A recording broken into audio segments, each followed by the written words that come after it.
له واده وروسته اکثره خلک ولې چاغېږي؟ سلام ستړي مه شئ، زموږ پښتو سټوري چینل ته پخیر راغلی. ملګرو که غواړئ پوه شئ ویډیو تر اخره وګورئ.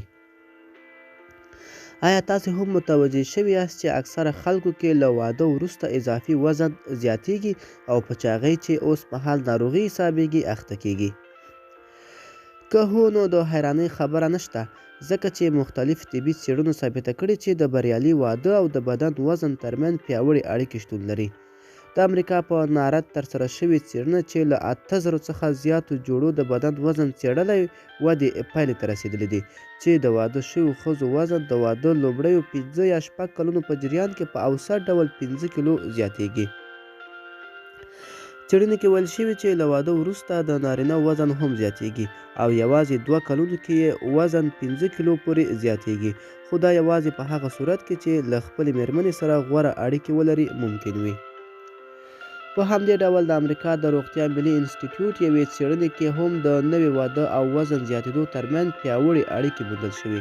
دغې څېړنې په جریان کې 4 کلونو څخه زیاتې مودې لپاره د نوو واده شوي جوړو ژوند تر څېړنې لاندې نیول شوی او څرګنده شوې چې خوشحاله ژوند لرونکي جوړې کې د نورو په پرتله د اضافي وزن زیاتېدو امکان 2 برابره زیات وي. څېړونکي وایي چې له واده وروسته ښې اړیکې خلک د خپل وزن څخه بې پروا کوي، ځکه چې هغوی له خپل ژوند څخه خوشحاله وي.